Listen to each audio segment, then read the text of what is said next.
Mga pagbasa ng mga salita ng makapangyarihang Diyos. Paglalantad sa mga Antikristo.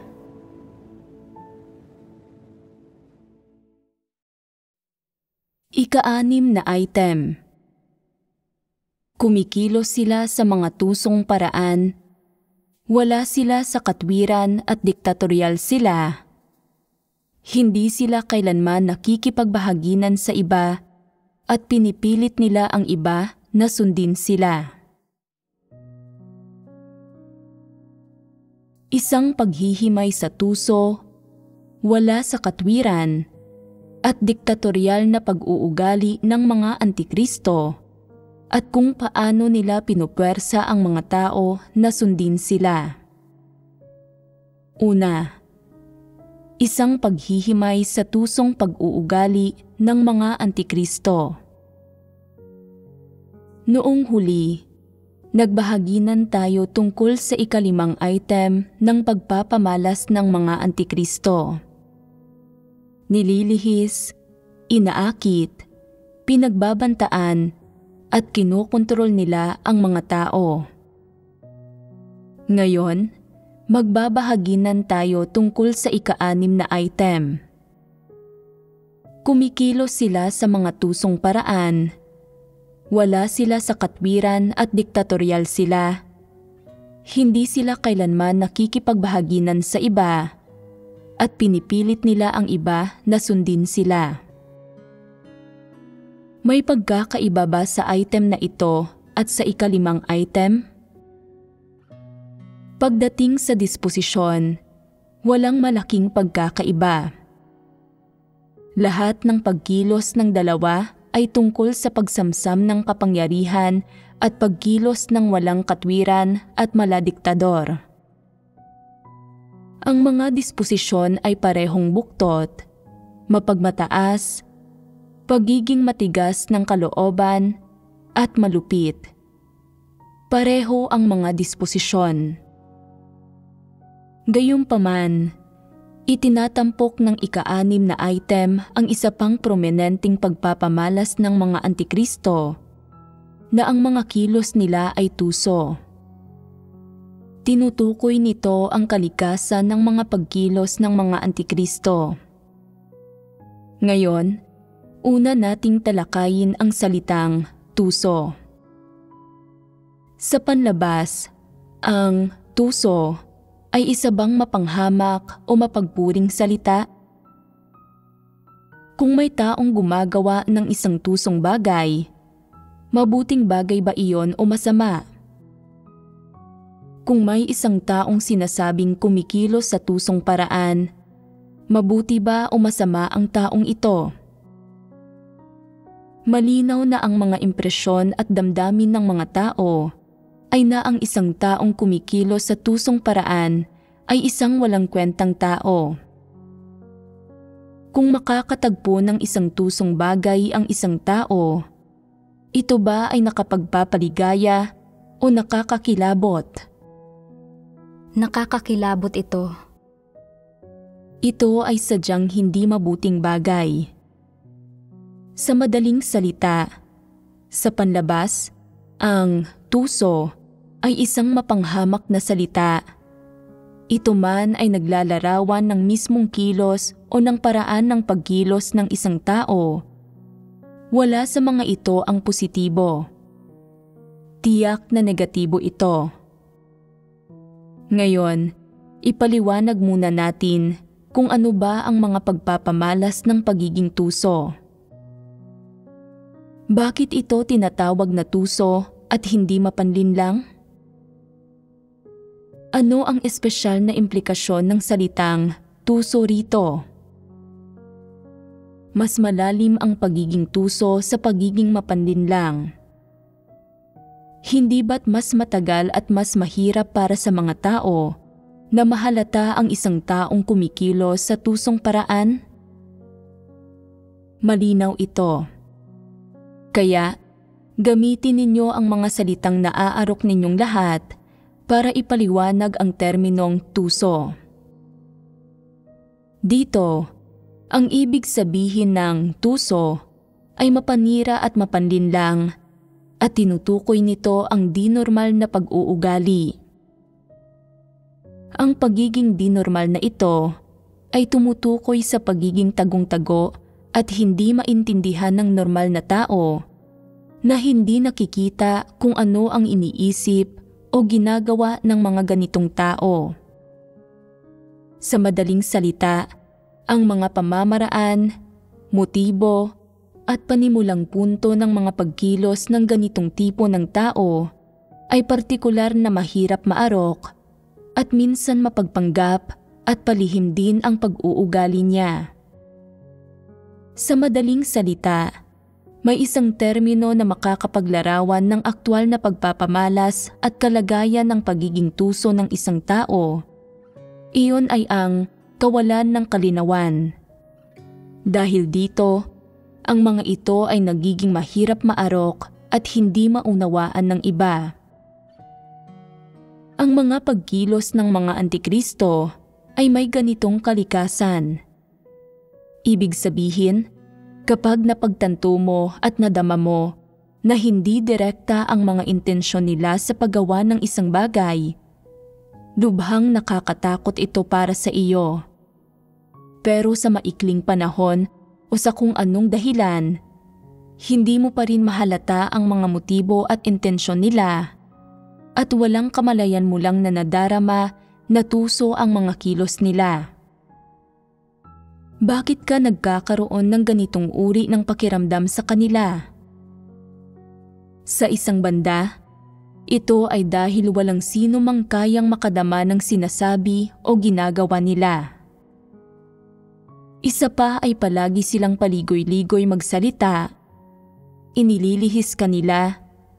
Sa kalaunan ay hindi ka na sigurado kung alin ba sa mga pahayag nila ang totoo at alin ang di totoo at kung ano ba talaga ang ibig sabihin ng mga salita nila. Kapag nagsisinungaling sila, iniisip mong ito ang katotohanan. Hindi mo alam kung aling pahayag ang totoo o di totoo at palagi mong nararamdaman na nilinlang at dinaya ka. Bakit umuusbong ang ganitong pakiramdam? Ito ay dahil ang mga ganitong tao ay hindi kailanman kumikilos ng malinaw. Hindi mo malinaw na makikita kung ano ang ginagawa nila o kung ano ang pinagkakaabalahan nila, kaya hindi mo maiiwasang pagdudahan sila. Sa huli, nakikita mo na ang disposisyon nila ay mapanlinlang, mapanira at buktot din. Ang salitang tuso ay malalim at kakaiba ang tunog sa mga tao, pero bakit ipinapaliwanag ito gamit ang simpleng parirala gaya ng kawalan ng kalinawan? May ipinapahiwatig na kahulugan sa pariralang ito. Ano ang ipinapahiwatig na kahulugan? Ito ay na ang mga antikristo ay kadalasang nagpapakita sa iyo ng huwad na imahe tuwing may gusto silang gawin na nagpapahirap sa iyo na mahalata sila. Halimbawa, kung gusto ng isang antikristo na sampalin ka sa kaliwa mong pisngi, itututok niya ang sampal sa kanan mong pisngi. Kapag umiwas ka para protektahan ang kanan mong pisngi, matagumpay niyang masasampal ang kaliwa mong pisngi.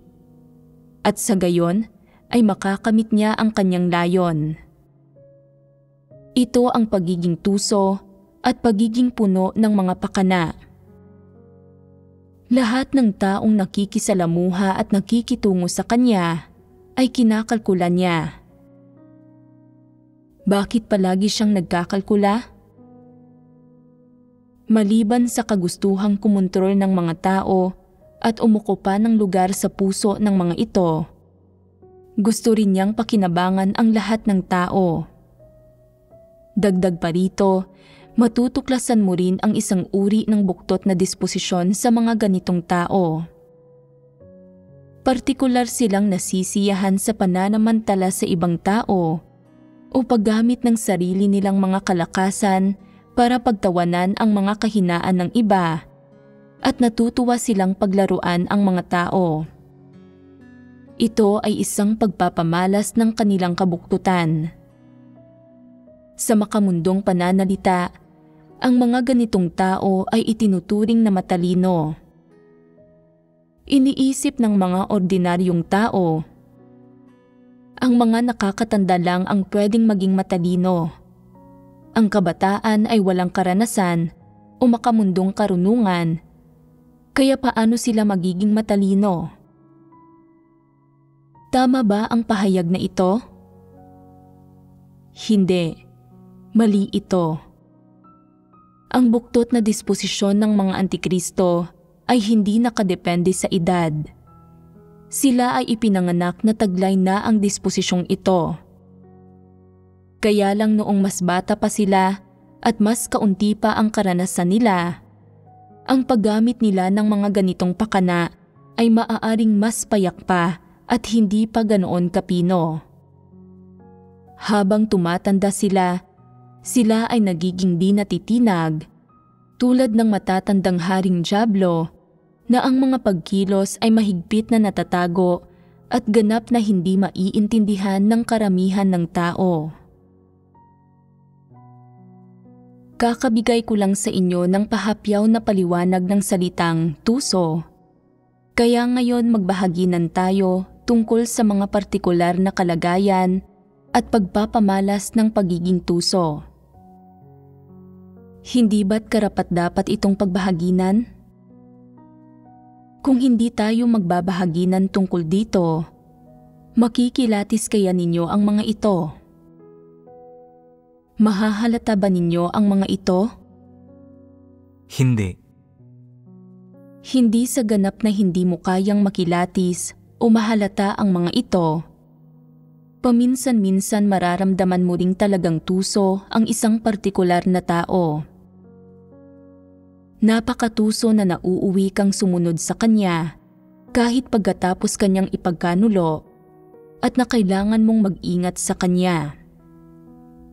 Kaya, anong mga bagay ang ginagawa ng mga antikristo at anong pananalita at mga pagkilos ang ibinubunyag nila sa pagtrato nila sa mga kapatid at sa mga tao sa paligid nila na nagpapakita na ginagawa nila ang mga bagay sa isang tusong paraan at nang may buktot na disposisyon? Ito ay karapat-dapat pagbahaginan. Kapag ang salitang tuso lamang ang ipinapaliwanag, sa pangkalahatan ay simple lang ito para sa mga tao. Malamang ay sapat na ang pagtingin sa diksyonaryo para maunawaan ang kahulugan nito. Pero pagdating sa kung aling mga pagkilos, pag-uugali, at disposisyon ng mga tao ang may kaugnayan sa salitang ito, at ang mga konkretong pagpapamalas at kalagayan ng salitang ito ay mas nagiging nakakapagod at mahirap unawain. Hindi ba? Una, isipin mo ang mga tao o mga partikular na antikristo na nakilala at nakatagpo ninyo. Anong mga pagkilos nila ang nagpadama sa iyo na ang kalikasan ng pagkilos na ito ay may kaugnayan sa pagiging tuso? O anong mga pang-araw-araw na salita, pagkilos, at pag-uugali nila ang may kaugnayan dito? Isang beses, nakatagpo ako ng isang antikristo na malinaw na gustong makipagpaligsahan para sa katayuan at maging leader, pero sinabi niya sa mga kapatid, kailangan nating isumbong ang mga huwad na leader at huwad na manggagawa. Sa paggawa lang nito tayo magtataglay ng gawain ng banal na espiritu. Kung hindi natin isusumbong at ilalantad ang mga huwad na leader, hindi natin makakamit ang gawain ng banal na espiritu. Dapat tayong tumindig para sama-samang pangalagaan ang gawain ng iglesia. Sa pagpapanggap na pinangangalagaan ang gawain ng iglesia, naghanap siya ng mga paraan para makalamang sa ibang mga leader at manggagawa, pinapalaki ang maliliit na isyu, at inuudyukan ang mga kapatid na isumbong ang mga lider at manggagawa. Ang layon niya ay pabagsakin ang mga lider at manggagawa para siya mismo ay magkaroon ng pagkakataong maging leader. Hindi ito nakilatis ng maraming kapatid at nailigaw niya sila. Sa halip na kilatisin ang problema batay sa mga prinsipyo, sinunggaban nila ang ilang maliliit na isyu at inilantad ang mga katiwalian ng mga lider at manggagawa para kundinahin sila, uriin sila, at palakihin ang mga bagay-bagay. Pinapagulo ang iglesia. Sabihin ninyo sa akin, pagiging tuso ba ito? Ito ay mismong pagiging tuso. Bakit ito tuso? Nagpanggap siyang nagpapahalaga sa katarungan para makamit niya ang mga inililihim niyang layon, kasabay ng pang-uudyok sa ibang tao na kumilos habang hindi niya ipinakita ang sarili niya at nagtago siya para pagmasdan ang mga kahihinatnan. Kung maaayos ang mga bagay, mas mabuti. At kung hindi, walang makakahalata sa kanya dahil tagong-tago siya. Ito ay pagiging tuso. Isa itong anyo ng mga pagpapamalas nito. Hindi niya hahayaang malaman mo ang tunay niyang mga kaisipan sa kaloob-looban niya. At kung mahuhulaan mo iyon kahit kaunti, dali-dali siyang magsasabi ng iba't ibang palusot at argumento para itago ang mga ito at ipagtanggol ang sarili niya sa anumang paraan. Natatakot na makikita ng mga tao ang katotohanan. Sadya niyang pinagulo ang mga bagay-bagay.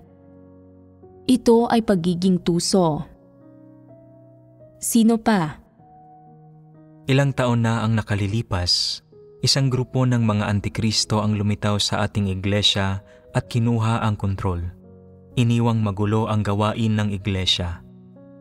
Nagpadala ang itaas ng isang taong mangangasiwa sa gawain, pero nakabalat kayong kumilos ang grupong ito ng antikristo. Sinasabi, may mga lider kami at hindi kami tumatanggap ng mga lider na galing sa ibang lugar. Kaya namin mismong pangasiwaan ang mga gawain. Bilang bunga, maraming nailihis at nakinig sa mga antikristo. Tumanggi silang tanggapin ang lider na isinaayos ng itaas. Nilimita pa nga ng mga antikristong ito sa isang lugar ang lider na ipinadala ng itaas.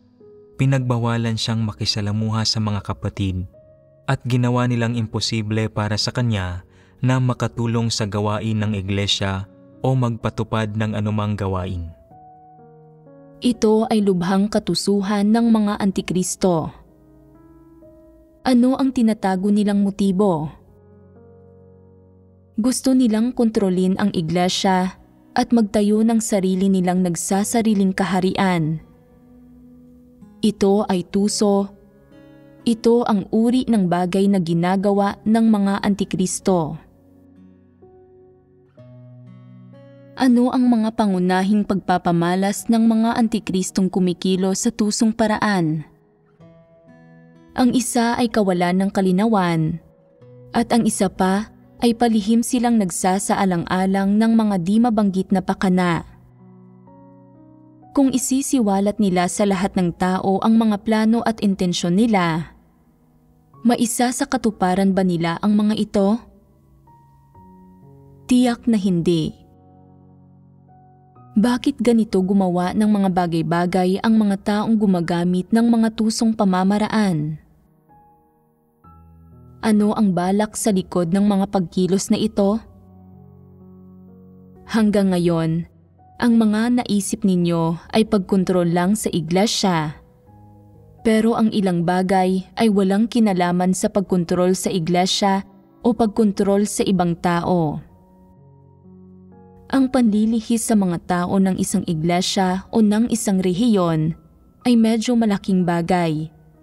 Kaya ano ang balak sa likod ng mas maliliit na pag-uugali at pagkilos ng mga antikristo sa mga ordinaryong pagkakataon? Ito ay para samantalahin ang mga tao at udyukan ang mga taong gumugol ng lakas para sa kanila, para matugunan ang mga interes nila at ang mga sarili nilang pakay. Habang pinamamatnugutan ng Diyos ang mga tao at pinamumunuan niya ang mga kapalaran nila, nangangarap din ang mga antikristo na diktahan ang kapalaran ng mga tao at manipulahin ang mga ito. Pero kung direkta nilang sasabihin na gusto ka nilang manipulahin, papayag ka ba rito? Kung sinabi nilang gusto ka nilang utus-utusan na parang alipin, papayag ka ba? Kung sinabi nilang sila ang leader at dapat kang makinig sa kanila, papayag ka ba? Tiyak na hindi ka papayag. Sa makatuwid, kailangan nilang pumili ng ilang di karaniwang pamamaraan para hindi mo mamalayang sinasamantala ka nila. Ito ang tinatawag na pagiging tuso. Halimbawa, ang malaking pulang dragon ay kumikilos sa isang tusong paraan, gumagamit ng mga tila lehitimong dahilan para iligaw ang mga tao.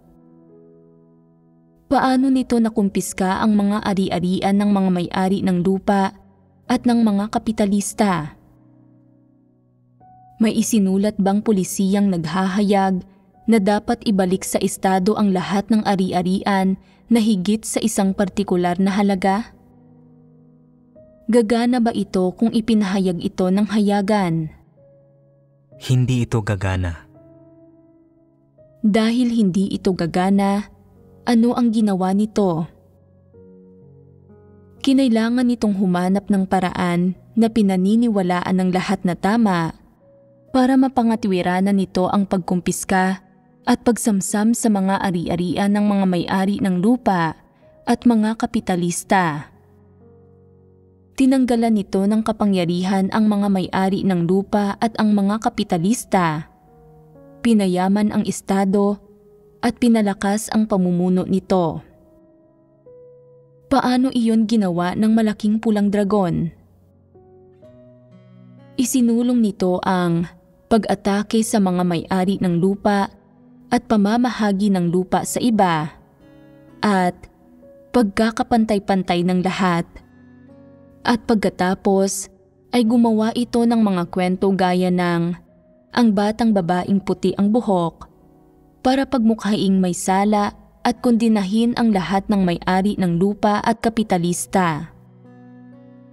Ginamit nito ang kapangyarihan ng opinyon ng publiko at propaganda para indoktrinahin ang mga tao gamit ang mga nakalilinlang na ideyang ito.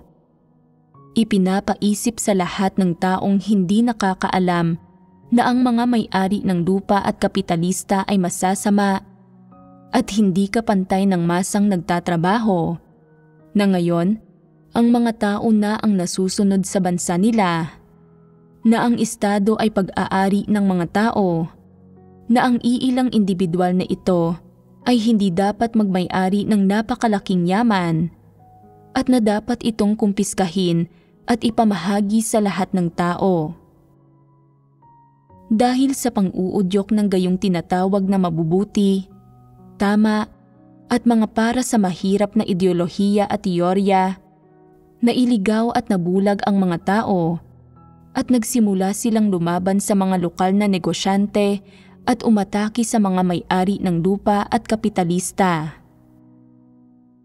At ano ang huling kinahinatnan? Ang ilan sa mga may-ari ng lupa at kapitalistang ito ay binugbog hanggang mamatay. Ang ilan ay nabaldado at ang ilan ay tumakas sa malayo. Sa madaling salita, ang huling kinahinatnan ay nakuha ng malaking pulang dragon ang gusto nito. Ang mga hangal at ignoranting masang ito ay dahan-dahang ginabayan sa mga ganitong pakana para makamit ang mga layong gusto ng mga diablong ito.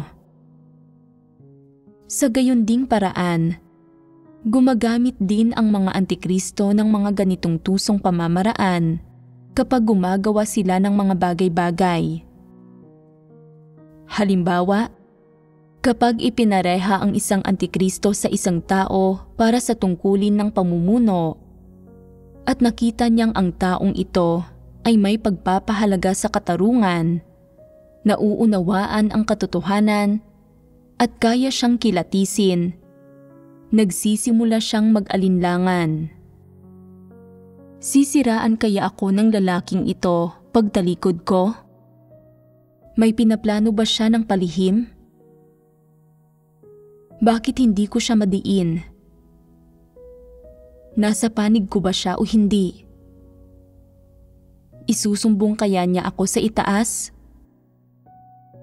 Dahil may mga ganito siyang iniisip, nagsisimula siyang mangamba na hindi ligtas ang katayuan niya, hindi ba? Kaya ano ang sunod niyang gagawin? Direkta ba niyang paparusahan ang taong iyon? Ang ilang antikristo ay hayagang kikilos laban sa ganoong uri ng tao, pero ang tusong uri ay hindi ito gagawin ng direkta.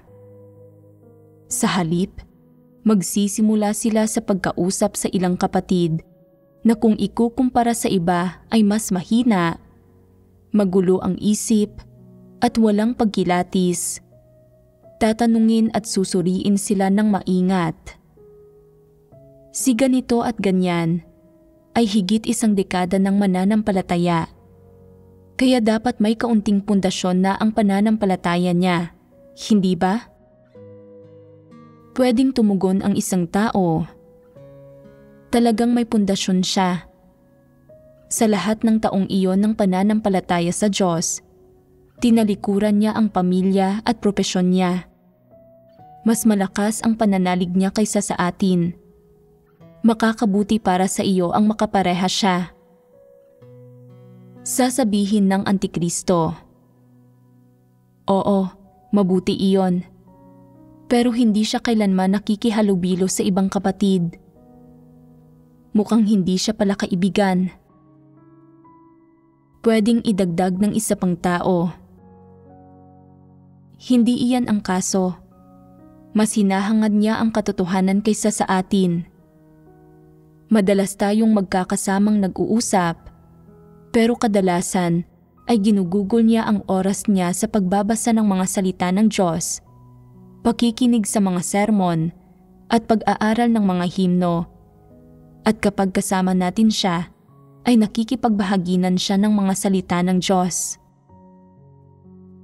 Pagkarinig ng mga kanais-nais at sumasang-ayong komento tungkol sa taong ito, pakiramdam ng antikristo ay wala na siyang anumang masasabi pa, kaya iibahin na lang niya ang paksa.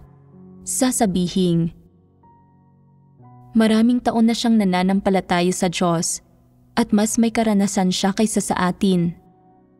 Dapat lalo tayong makisalamuha sa Kanya sa hinaharap at huwag siyang ihiwalay.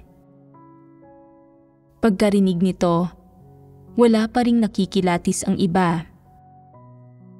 Pagkakita na karamihan sa mga tao ay pumupuri sa individual na iyon, ang antikristo na hindi kayang makamit ang mga motibo niya ay wala nang sinasabi tungkol sa paksa. Kalaunan, makakakita ang antikristo ng isa pang grupo ng tao at magtatanong, kahit kailan ba ay nakikita ninyo si ganito at ganyan na nagbabasa ng mga salita ng Diyos? May impresyon ako na palagi siyang nakikipagbahaginan sa iba at mukhang abala sa panlabas. Bakit hindi siya kailanman nagbabasa ng mga salita ng Diyos? Mas nakakaunawa ang grupong ito at nakukuha nila ang ipinapahiwatig at iniisip. Mukhang may alitan sa pagitan ng dalawang ito. Sinusubukan niya tayong udyukan na siraan at ihiwalay ang taong iyon. Kaya, tumutugon sila. Oo, palagi siyang abala sa mga hindi importanteng gampanin. Palaging sobrang binibigyang kahulugan ang mga tao at bagay-bagay. Bihira siyang magbasa ng mga salita ng Diyos. At sa pagkakataong ginagawa niya iyon, Nakakatulog lang siya. Ilang beses ko na itong napansin. Mula sa mga pakikipag-usap niya sa una at pangalawang grupo ng mga tao, anong uri ng disposisyon ang naroroon sa mga salita ng Antikristo? Hindi ba't ito ay buktot? Ano ang kalikasan at pamamaraan ng mga kilos niya? Tuso ang mga ito. Hindi napagtanto ng unang grupo ng mga tao kung ano ang sinusubukang gawin ng Antikristo, habang napansin ng pangalawang grupo kung ano ang nangyayari, at pagkatapos ay sinang-ayunan na lang nila ang sinabi nito. Nang makita ng Antikristo na sumunod ang pangalawang grupo sa sinabi niya at pwedeng mahikayat ang mga ito, gusto ng Antikristo na gamitin ang grupong ito para mapaalis ang kapareha niya. Tuso ang pag-iisip ng ganito. Pagkatapos ng lahat ng uri ng panghihikayat, ang pangalawang grupo ay nailigaw at nahikayat at nagsasabi, dahil hindi natutugunan ng taong iyon ang mga prinsipyo at kondisyon sa pagiging leader ng iglesia, sa tingin ko ay hindi natin siya dapat iboto bilang leader sa susunod. Tama? Napakamandaraya ng grupong ito, at pagkatapos nilang magsalita, inoobserbahan nila ang saloobin ng Antikristo. Sinasabi ng Antikristo, hindi pwede iyan, hindi patas iyan. Ito ay sambahayan ng Diyos, hindi lipunan. Pagkarinig nito, nagtanong sila, hindi ba talaga iyan pwede? Kung gayon, ano ang dapat naming gawin? Iboboto namin siya sa susunod, kung gayon. Agad na sasabihin ng Antikristo, hindi rin makakatulong ang pagboto sa kanya. Nakikita ninyo? Anuman ang sabihin nila, hindi ito tama. Problema ito. Sa katunayan, gusto lang ng Antikristo na akayin ang mga taong ito sa landas niya. Hinuhukay ang bangin na kalalaglagan nila. Sa huli, pagkatapos makinig sa ganito at ganyan, napagtatanto ng mga taong ito ang mga intensyon ng Antikristo. Magkaroon na lang tayo ng patas na eleksyon. Wala naman siyang masyadong kalamangan, kaya pwede rin namang hindi siya mapili. Natutuwa ang Antikristo. Tingnan ninyo.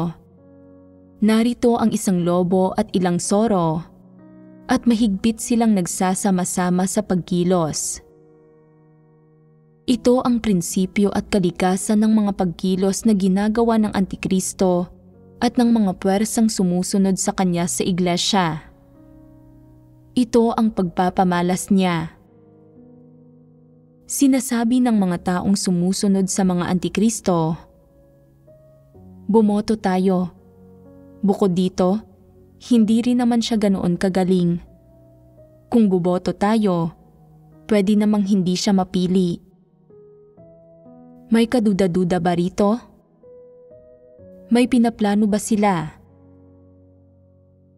May mga nakita na silang pahiwatig sa mga salita ng isa't isa, pero walang sino mang direktang nagsasabi kung ano ang dapat gawin. May tahimik na pagkakaunawaan sa pagitan nila at naiintindihan ito ng lahat. Sa panlabas, hindi direktang tinuturuan ng Antikristo ang sinuman na hindi piliin ang kapareha niya, at hindi rin sinasabi ng mga nakakababa sa kanya na hindi namin siya pipiliin, pipiliin ka namin. Bakit hindi nila ito masabi ng tahasan? Ito ay dahil wala sa dalawa ang gustong magbigay ng lamang sa kabila. Hindi ba tuso ito? Ito ay pawang kabuktutan. Nakikinig sila sa tono ng pananalita ng isa't isa, pero walang direktang nakikipag-usap, at sa huli, maaabot nila ang pag-uunawaan. Ito ay tinatawag na satanikong dialogo. Sa kanila, may isang hangal na pagkatapos makinig ay hindi pa rin nakakaunawa at nagtatanong pa rin sa iba kung iboboto ba nila ang taong iyon o hindi. Paano tutugon ang Antikristo? Kung sasabihin niya, gawin mo kung ano ang sa tingin mo ay tama, masyadong mahahalata ito. Ang ganitong sagot ay may dalang pananakot at pang-uudyok. Hindi nagsasalita ng ganito ang mga buktot na tao. Sa halip, sinasabi nila, hindi ba't may mga pagsasaayos ng gawain ang sambahayan ng Diyos? Iboto ninyo kung sino ang dapat iboto. Kung hindi dapat piliin ang isang tao, huwag ninyo siyang iboto. Hindi ba't pagsasalita ito ng malabo? Gumagamit sila ng tila lehitimong dahilan. Sinasabi, dapat kang kumilos ayon sa mga prinsipyo. Hindi ka pwedeng makinig sa akin. Hindi mahalaga ang sinasabi ko. Hindi ako ang mga prinsipyo. Ang mga salita ng Diyos ang mga prinsipyo. Maririnig ito ng hangal at iisipin niya. Kung dapat kaming kumilos ayon sa mga prinsipyo, iboboto ko siya. Nang makita na hangal ang taong ito at pwedeng makasira sa mga plano nila, sama-sama siyang pinaalis ng grupo. Hindi nila hinahayaan ang hangal na manatili kasama nila. Sa huli, kapag patuloy na nagtatanong ang hangal kung dapat ba nilang iboto ang taong iyon o hindi, sasabihin ng isang tao, pag-usapan natin ito mamaya. Pagpapasyahan natin ito batay sa kanyang pagganap. Mayroon bang anumang kapasyahan sa mga salitang ito? Mayroon bang anumang pagkamatapat? Kung gayon, ano ba talaga ang nasa mga salitang ito? Ipinaparating ng mga salitang ito ang kanilang buktot na disposisyon, pati na rin ang mga inililihim nilang motibo, intensyon at layunin. Isinasama nila ang lihim na pagsasabuatan nila ng lobo at mga soro para tanggalin ang taong mainit sa mata ng Antikristo. Bakit nagagawang kumilos ng ganito ng grupong ito ng mga tao? Maliban sa pinamamahalaan sila ng kanilang buktot na disposisyon, ang dahilan kung bakit nila ito nagagawa ay dahil hindi gusto ng nakakataas sa kanila ng Antikristo ang taong iyon. Kung iboboto nila siya at nalaman ito ng Antikristo, hindi mabuti ang kahihinatnan. Kaya, para sa kanila, ang pinakakinakailangan at pinakamahalagang gawin, ang pinakamainam na gawin ay ang hindi iboto ang taong iyon. Nakikinig silang lahat sa Antikristo. Anuman ang sabihin ng Antikristo, sa anumang direksyon gumawi ang mga salita nito, susunod ang mga taong ito, isasantabi nila ang mga katotohanang prinsipyo at salita ng Diyos. Nakikita mo? Hanggat lumilitaw ang isang Antikristo, hindi maiiwasan na may mga susunod dito. Hanggat kumikilos ang isang Antikristo, sasamahan at susundan ito ng ilang tao. Walang Antikristo na kumikilos ng mag-isa at nang nakahiwalay. Ang kakatalakay lang natin ay isa sa mga pagpapamalas ng kung paano kumikilos sa tusong paraan ang mga Antikristo. Ang pagiging tuso na nabanggit dito ay tumutukoy sa pagkakaroon ng mga Antikristo ng mga sarili nilang balak at motibasyon sa ginagawa nila, pero hindi nila sasabihin sa iyo o hahayaang makita mo ang mga ito. Kapag natuklasan mo ito, gagawin nila ang lahat para pagtakpan ito. Gagamit sila ng iba't ibang paraan para iligaw ka, para baguhin ang tingin mo sa kanila. Ito ang tusong aspekto ng mga Antikristo. Kung ang kanilang mga motibo ay madaling malantad, malawak na isapubliko, at ibahagi sa lahat ng tao, ipapaalam sa mga tao, magiging tuso ba iyon? Hindi iyon magiging tuso. Magiging ano iyon? Hangal. Hindi hangal. Ito ay magiging kayabangan sa puntong wala ng katwiran. Tuso ang pag-uugali ng mga Antikristo. Paano sila naging tuso? Lagi silang kumikilos sa paraang nakasalalay sa panlilinlang, at ang kanilang mga salita ay walang katuturan, kaya nahihirapan ang mga tao na maarok ang kanilang mga intensyon at layon. Iyon ay tuso. Hindi sila madaling nakakapagdesisyon sa anumang sinasabi o ginagawa nila. Hinahayaan nilang maramdaman ng kanilang mga nasasakupan at tagapakinig ang kanilang intensyon. At ang mga taong iyon, matapos maunawaan ang Antikristo, ay kumikilos ayon sa kanilang plano at mga motibasyon at isinasagawa ang kanilang mga utos. Kapag natapos ang isang gampanin, masaya na ang Antikristo. Kung hindi pa, walang sino mang makakahanap ng anuman laban sa kanya o makakaarok sa mga motibasyon, intensyon o layon sa likod ng ginagawa niya.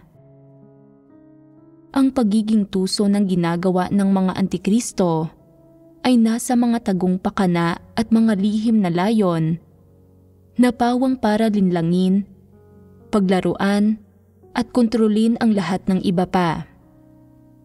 Ito ang diwa ng tusong pag-uugali. Ang pagiging tuso ay hindi simpleng pagsisinungaling o paggawa ng masamang bagay. Sa halip, kinasasangkutan ito ng mas malalaking intensyon at layon na hindi maarok ng mga ordinaryong tao. Kung may nagawa kang isang bagay na ayaw mong malaman ng sinuman at nagsinungaling ka, maituturing bang pagiging tuso iyon? Pagiging mapanlinlang lamang iyon at hindi umaabot sa antas ng pagiging tuso. Paano naging mas matindi ang pagiging tuso kaysa sa pagiging mapanlinlang?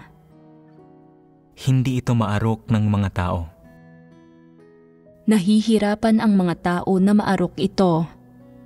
Isang bahagi nito iyon. Ano pa?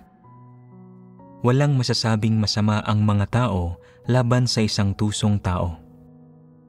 Tama iyan.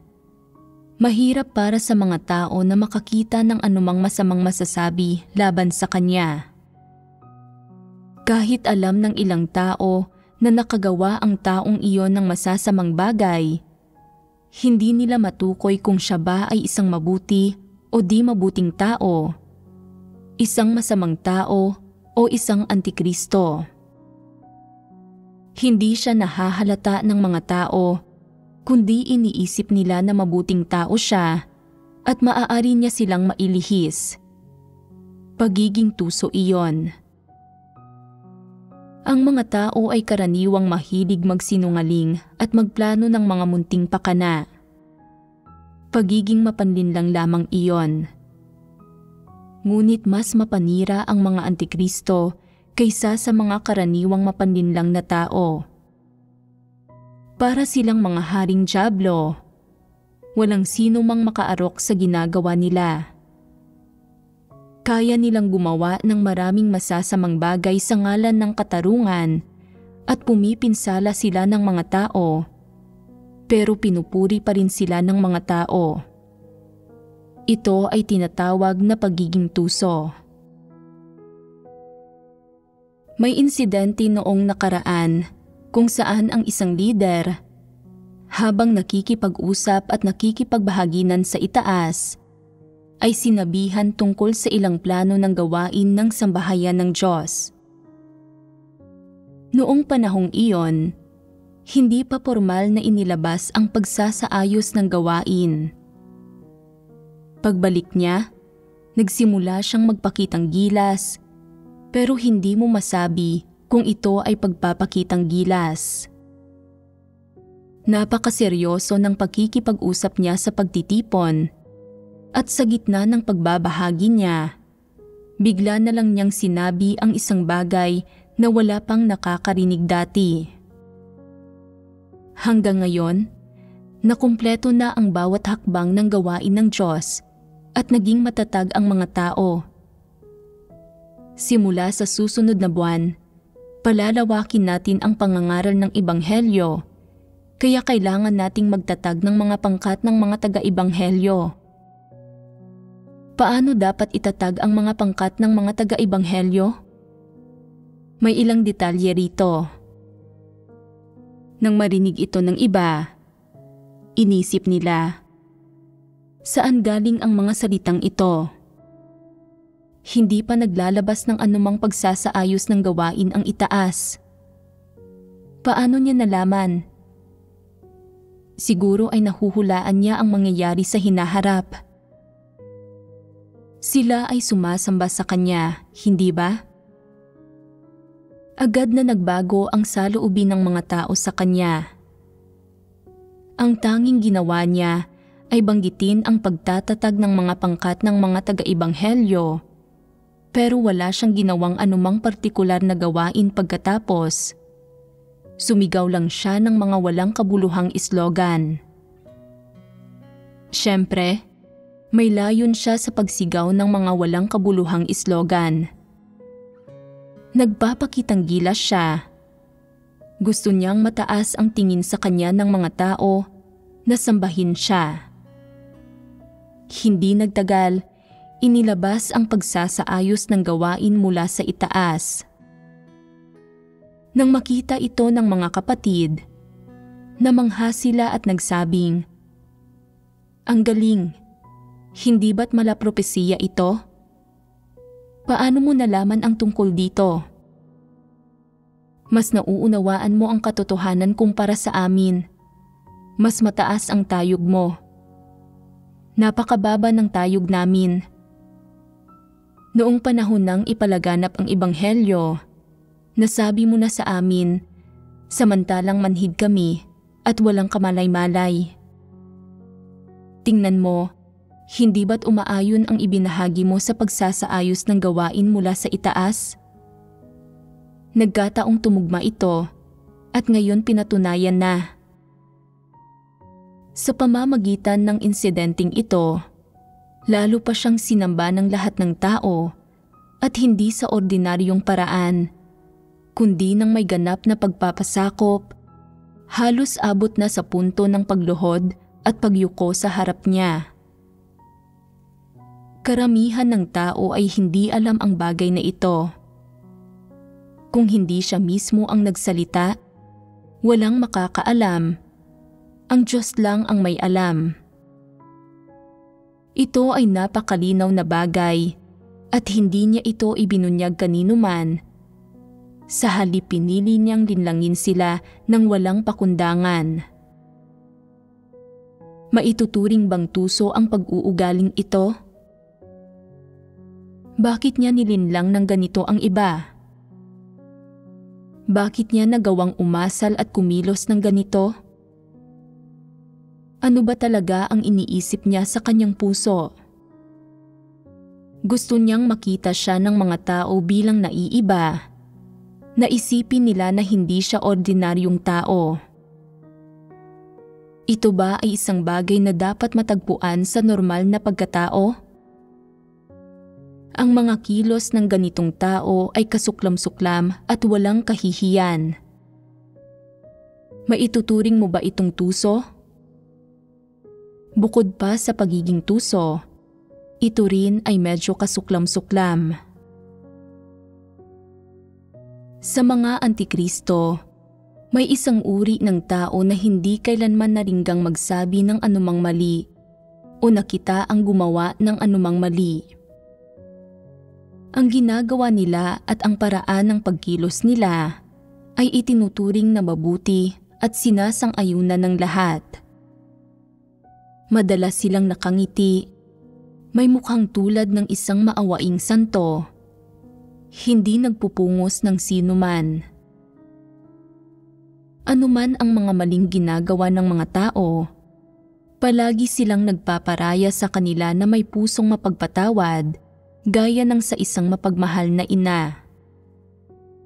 Hindi nila kailanman hinaharap ang mga nasa iglesia na lumalabag sa mga atas administratibo, nanggugulo at nanggagambala o gumagawa ng masasamang gawa. Ito ba ay dahil hindi nila nakikita o nakikilala ang mga bagay na ito? Hindi. Parehong hindi.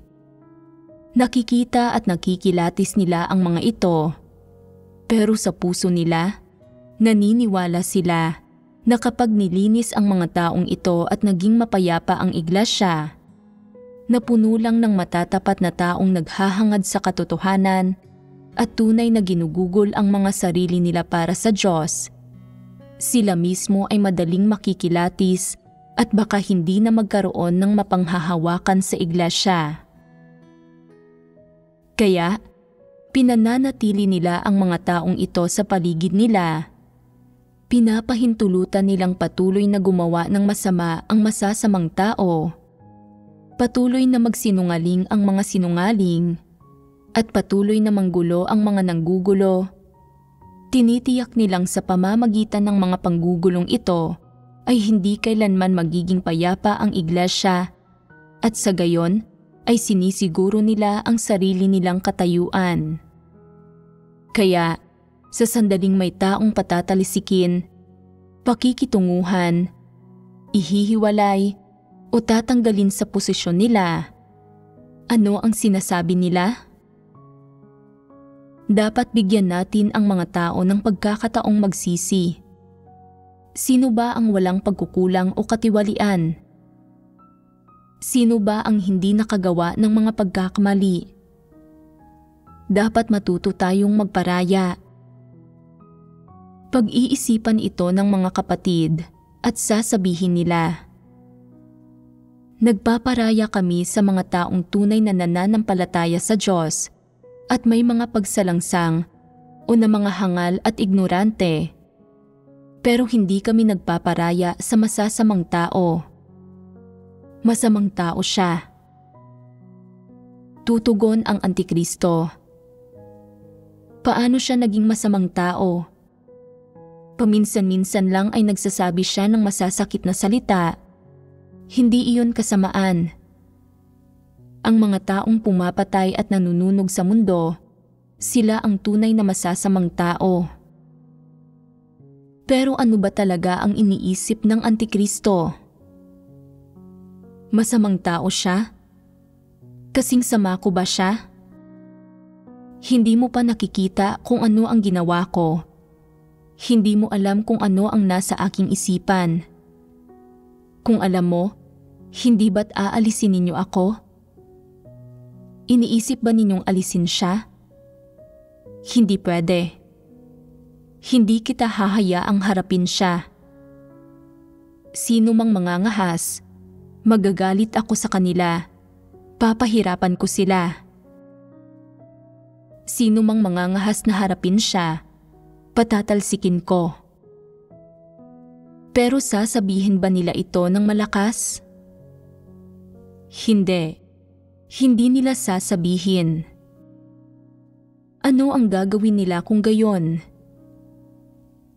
Pakakalmahin muna nila ang sitwasyon Paaayusin nila ang kalagayan ng mga usapin. Ipapakita nilang may kakayahan silang mamuno ng iglesia at kaya nilang balansehin ang iba't ibang puwersa upang hindi kaya ng iglesia na mawala sila. Sa ganitong paraan, hindi ba't sigurado ang posisyon nila?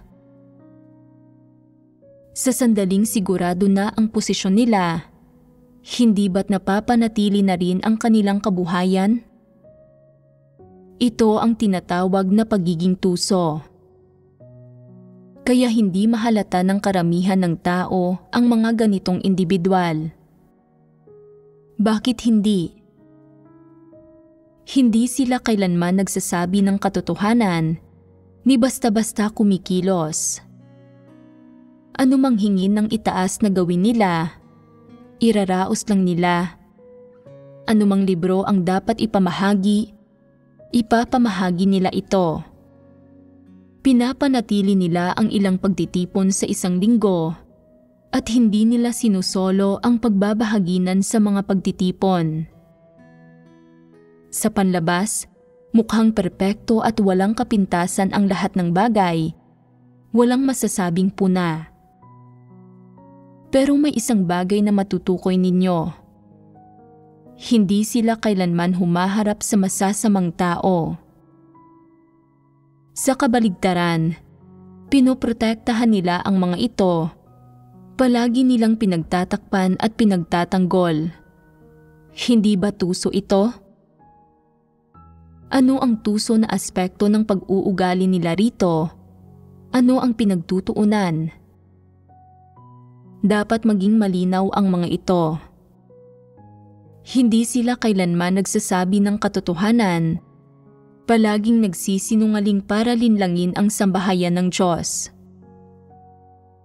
Nakikita nilang gumagawa ng masama ang masasamang tao, pero hindi nila hinaharap ang mga ito. Palagi nilang pinapalampas ang mga bagay-bagay at palagi silang nagpapasensya at nagpaparaya. Ano ang motibo nila sa paggawa ng mga bagay na ito? Ito ba ay talagang para tulungan ang mga taong mapunan ang kalakasan ng isa't isa at magparaya sa isa't isa? Hindi. Kung gayon, ano ang pakay nila? Gusto nilang pagtibayin ang sarili nilang impluwensya, patatagin ang katayuan nila. Alam nila na sa sandaling alisin ang masasamang tao, sila na ang susunod na aalisin. Ito ang kinakatakutan nila. Kaya, hinahayaan nila ang masasamang tao sa paligid nila. Hanggat nariyan sila, ligtas ang katayuan ng Antikristo. Kung aalisin ang masasamang tao, katapusan na ng Antikristo. Ang masasamang tao ang pumoprotekta sa kanila, ang pananggalang nila. Kaya, sino man ang naglalantad sa masasamang tao o nagmumungkahi na alisin ang mga ito, hindi sila sumasang-ayon. Sinasabi nila, kaya pa rin naman nilang gawin ang mga tungkulin nila. Kaya pa rin nilang maghandog ng pera. Kahit papaano, ay kaya pa rin nilang magdingkod.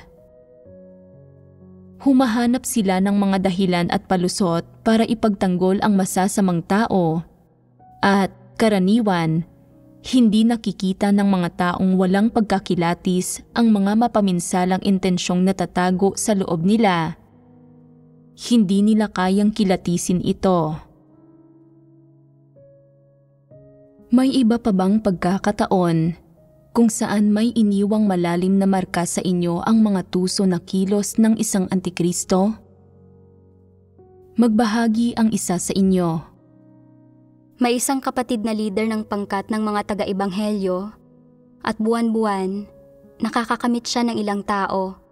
Ang ilan sa mga ito ay walang pananampalataya. Binigyang kahulugan ng Antikristo ang pagsasaayos ng gawain nang wala sa konteksto. Sinasabi na ang dapat na pangunahing target ng pangangaral ng ebanghelyo ay ang mga tao sa denominasyon.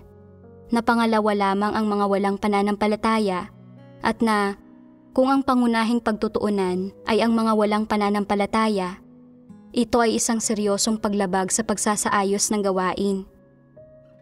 Ginamit niya pa ang mga salita ng Diyos mula sa isang babala sa mga hindi nagsasagawa ng katotohanan para himayin ang pag-uugaling ito. Pagkatapos, pinaboto niya ang lahat ng tao. Nagtatanong, pwede pa bang mamuno ang ganitong tao? Noong panahong iyon, marami sa iglesia ang mga bagong mananampalataya na 1 o 2 taon pa lang nananalig at hindi pa nakakakilatis. Kaya pakiramdam nila ay seryoso ang paglabag sa pagsasaayos ng gawain at nagkasundo silang palitan ng kapatid. Naging napaka-negatibo ng kapatid noong panahong iyon. Pagkatapos siyang himayin at kundinahin ng Antikristong ito, nadaman niyang siya mismo ay isang Antikristo, na tiyak na ititiwalag siya ng Diyos at naging lubhang negatibo siya. Hindi na niya gustong mabuhay pa. Dagdag pa rito, ipinagkait din ng Antikristong ito ang ilang sermon at pagbabahagi mula sa itaas. Hindi kami hinahayaang makinig. Sinabi niyang napakasakit pakinggan ang pagbabahagi mula sa itaas at kami, bilang mga bagong mananampalatayang mababa ang tayog, ay magkakaroon ng mga kuro-kuro pagkatapos makinig. Sa panlabas, mukhang pinangangalagaan niya kami, pero sa katunayan, natatakot siya na kapag nakinig kami sa mga sermon mula sa itaas, makikilatis namin siya at hindi na niya kami makokontrol. Ginamit niya ang mga tila makatwirang pamamaraan na ito para magmanipula at manlinlang ng mga tao. Pinapalabas na ang ginawa niya ay lohikal at naaayon sa mga pagsasaayos ng gawain ng sambahayan ng Diyos. Ang insidenteng ito ay tiyak na mailalarawan na tuso. Palaging pareho ang patuloy na pagsasagawa ng sinumang maituturing na Antikristo. Hindi nagkakaiba ni Katiting. Pare-pareho ang intensyon at pare-pareho ang pakay sa anumang ginagawa nila. Hindi ba't pinatutunayan nito na ang mga Antikristo ay mga demonyo at masasamang espiritu talaga? Talagang talaga. Ang paglalarawan sa mga kilos ng mga Antikristo, ng mga demonyo at masasamang espiritong ito, bilang tuso, ay talagang akma at talagang hindi pagmamalabis. Pagkatapos ng mga halimbawang ito, dapat may nakamit na kayong kaunting kabatiran. Nagsimula na ba kayong magkaroon ng kaunting pagkakilatis sa mga tuso na kilos ng mga Antikristo? Ang anumang may kasamang tuso na pag-uugali, na may mga nakatagong intensyon at motibo, ay hindi kilos ng isang normal na tao, hindi kilos ng isang matapat na tao, at lalong hindi kilos ng isang taong naghahangad sa katotohanan. Ang mga bagay bang ginagawa nila ay pagsasagawa ng katotohanan? Itinataguyod ba nila ang mga interes ng sambahayan ng Diyos? Hindi. Kung gayon, ano ang ginagawa nila? Ginagambala at sinisira nila ang gawain ng iglesia. Gumagawa sila ng masama. Hindi nila sinusunod ang landas ng Diyos, ni itinataguyod ang gawain ng sambahayan ng Diyos. Hindi gawain ng iglesia ang ginagawa nila. Nagpapanggap lang sila na gumagawa ng gawain ng iglesia para mapagsikapan nila ang mga sarili nilang hinahangad. Pangunahing pinangangalagaan ang mga personal nilang interes at iyong mga kay Satanas. May iba pa bang halimbawa? Noong 2015, naglabas ng pagsasaayos ng gawain mula sa itaas. Sinasabihan kaming gamitin ang artikulo mula sa Ang Nagising para pagbahaginan ang pagkakilati sa mga huwad na lider at pagtukoy sa mga tunay at huwad na iglesia. May isang leader sa iglesia na napalitan pa lang na nagsabi na bago pa lang kami sa pananampalataya sa Diyos at mababa ang tayog namin. At masyadong mababaw ang pagkaarok namin sa pagsasaayos ng gawain ng itaas. Hindi maaarok ang mga kilos ng Diyos at inilabas ng itaas ang pagsasaayos na ito ng may mas malalim na kahulugan. Sinabi rin niya, tungkol naman sa mga katotohanan ng pagkilala sa mga huwad na lider at mga antikristo. Dati nang nagbigay ang itaas ng maraming pagbabahagi at ipinaliwanag ito ng napakalinaw. Kung ito ay tungkol lang sa pagkilala sa mga huwad na lider at antikristo, kailangan pa bang maglabas ng isa pang pagsasaayos ng gawain? Pagkatapos, kinuha niya ng wala sa konteksto ang ilang bahagi mula sa mga nakaraang pagsasaayos ng gawain, sermon, at pagbabahagi mula sa itaas. Pinagsama-sama ang libu-libong salita ng material para ilihis ang mga kapatid. At sa halip ay inakay kaming kilatisin ang nagising. Sa panahong iyon, nailihis kami at hindi nakatuon sa pagkilati sa mga huwad na lider at antikristo. Sa kalaunan, nabunyag na ang taong ito ay isang antikristo. Natakot siya na kung magsisimulang kumilatis ang lahat ng tao ng mga huwad na lider at antikristo, malalantad nila ang masasama niyang gawa at makikilatis nila siya. Kaya sa halip ay sinadya niyang ilihis kami na kilatisin ang nagising. Ito ay mabilis na galaw ng kamay, isang taktika ng panlilito, isang panlilihis para maibaling ang atensyon mo para walang pumansin sa kanya. Hindi ba't pamilyar ang pamamaraang ito? Kapag may kinakaharap na krisis ang malaking pulang dragon, gaya ng panloob na kaguluhan sa sistemang politikal nito o ng pagpaplano ng publiko ng mga pag-aaklas o paghihimagsik, ginagamit nito ang parehong taktikang ito, ang paglilihis ng atensyon. Madalas nitong ginagamit ang pamamaraang ito. Tuwing may dumarating na krisis, nag-uudyok ito ng takot tungkol sa gyera, na pinapalakas ang pagkamakabayan at pagkatapos ay walang tigil na nagpapalabas ng mga pelikulang tungkol sa gyerang dulot ng pakikipaglaban at pagkamakabayan o nagpapalaganap ng mga peking balita para pukawin ang sentimiento ng mga nasyonalista para ilihis ang atensyon. Ginagawa ng malaking pulang dragon ang mga ito ng may natatagong motibo, nagkikimkim ng mga lihim na pakay. Ito ay tinatawag na tusong pag-uugali.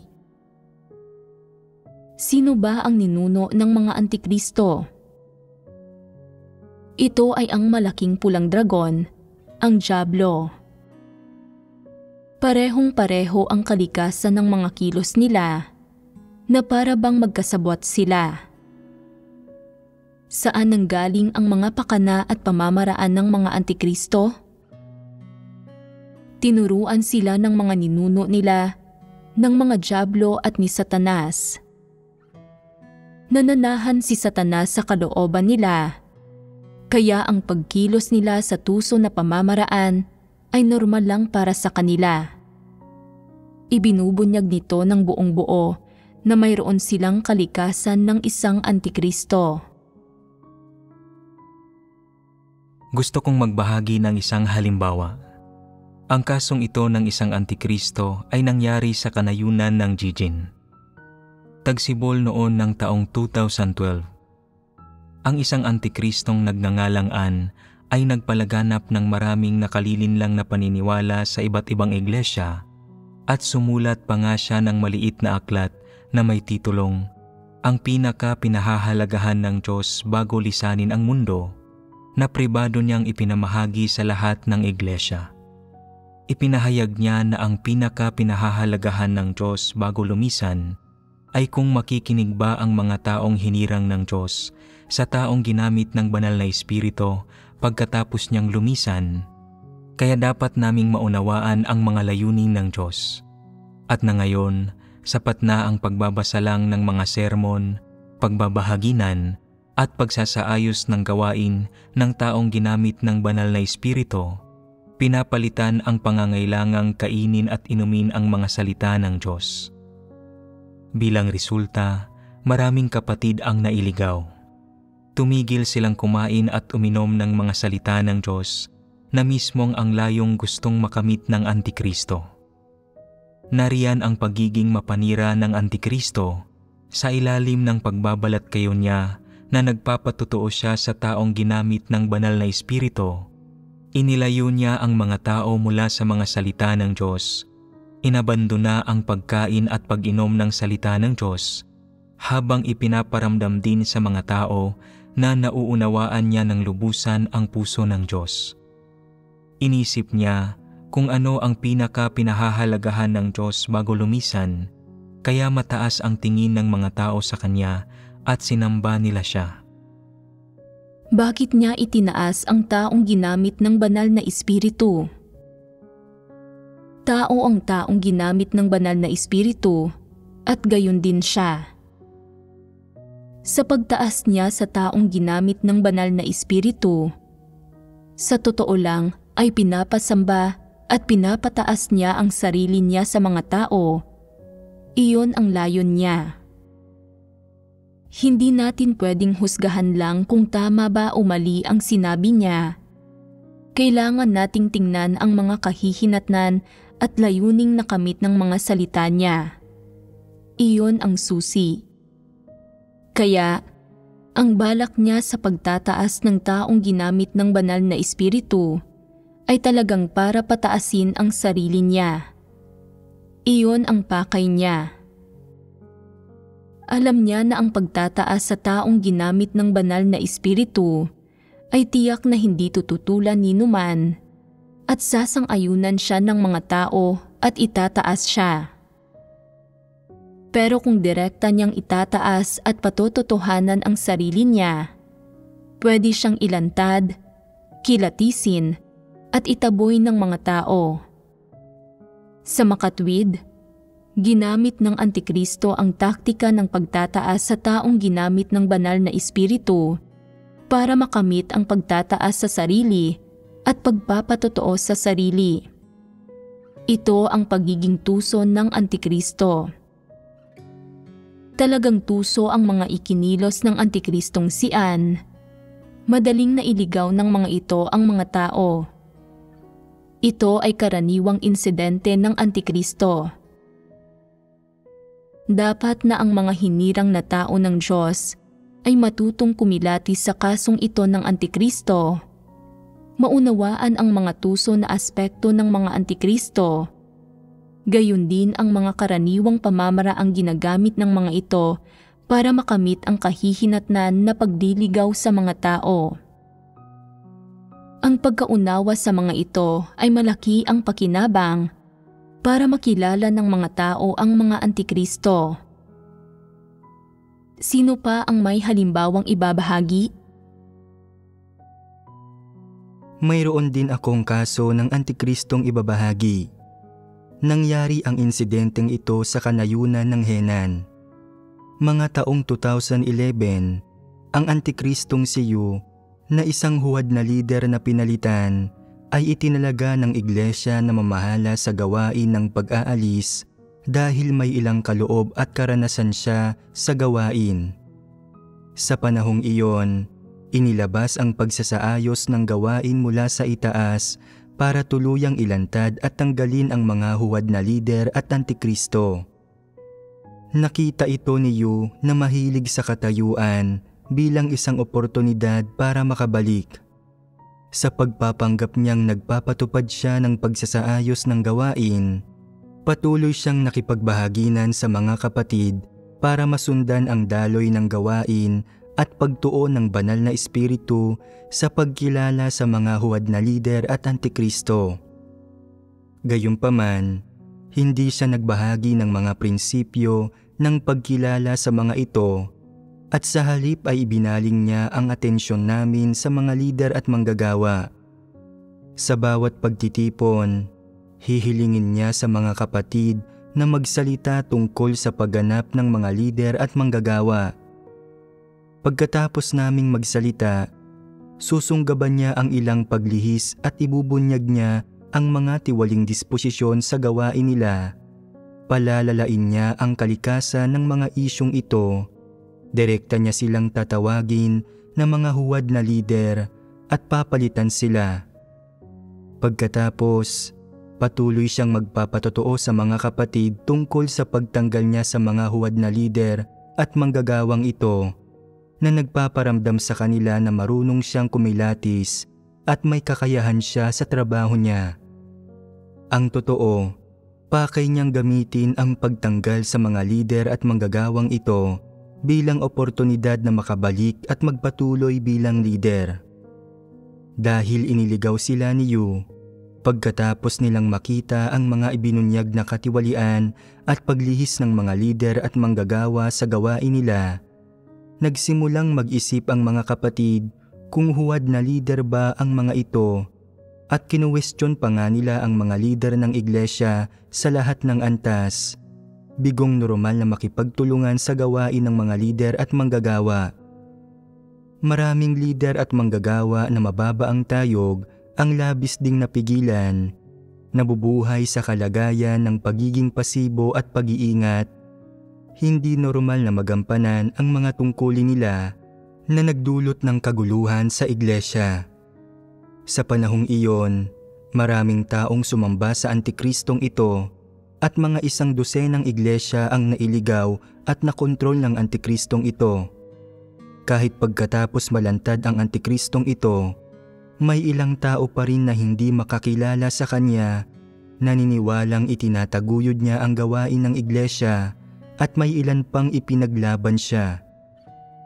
Anong nangyari kalaunan sa mga kapatid na nailigaw? Sa pamamagitan ng pagbabahaginan at tulong, nagkaroon ang ilan ng pagkakilatis sa mga Antikristo at nailigtas sila, habang ang ilan ay nanatili pa ring matigas at determinadong sundin ang Antikristo gaano man makipagbahaginan ng iba sa kanila, at kalaunan ay itiniwalag ang mga taong ito. Nakikilala na ba ngayon ng karamihan ng tao ang Antikristong ito? May kaunting pagkakilala na sila ngayon. Ang mga nananatiling matigas ang ulo at hindi nagbabago ay karapat-dapat mamatay. Ito ang kahihinatnan ng pagsunod sa isang Antikristo. Nagbahaginan lang tayo tungkol sa iba't ibang pagpapamalas ng mga tusong kilos ng mga Antikristo.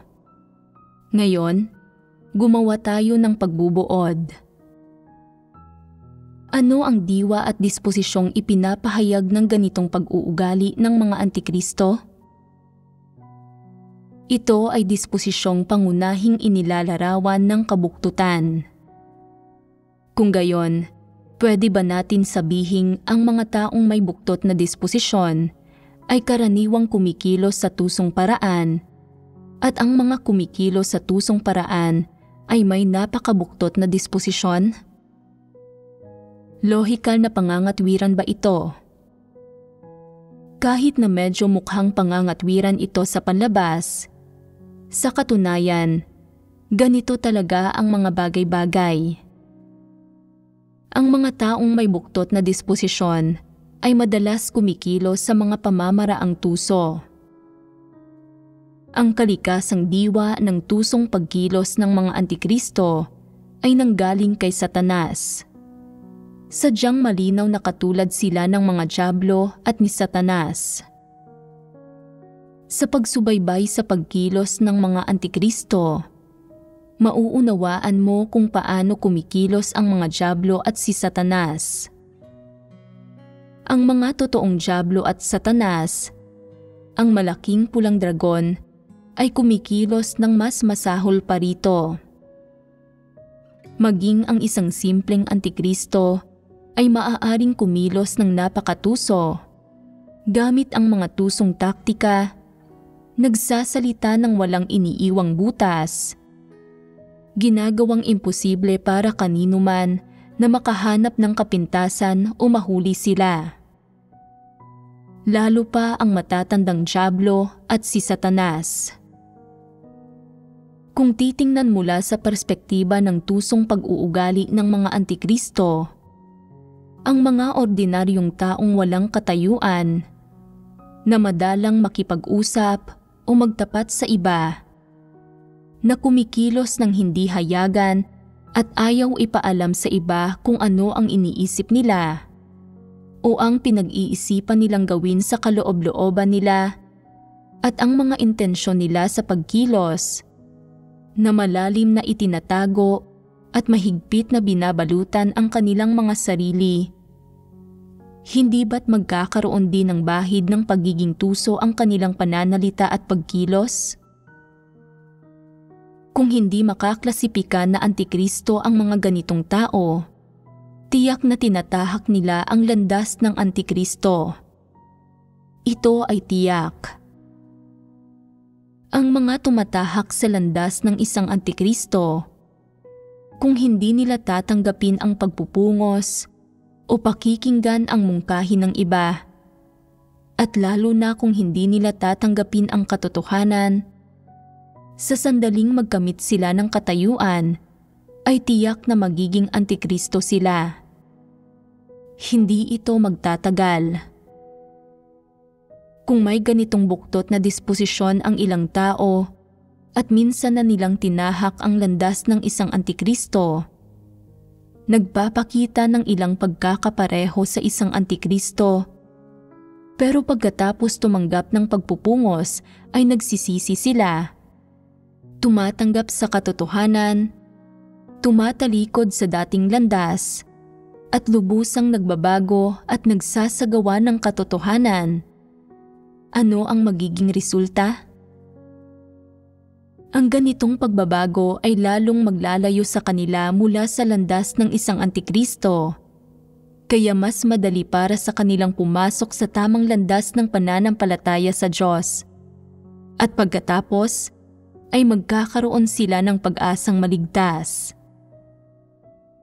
Diyan nagtatapos ang pagbabahagi tungkol sa mga pagpapamalas ng kung paano kumikilo sa tusong paraan ang mga antikristo.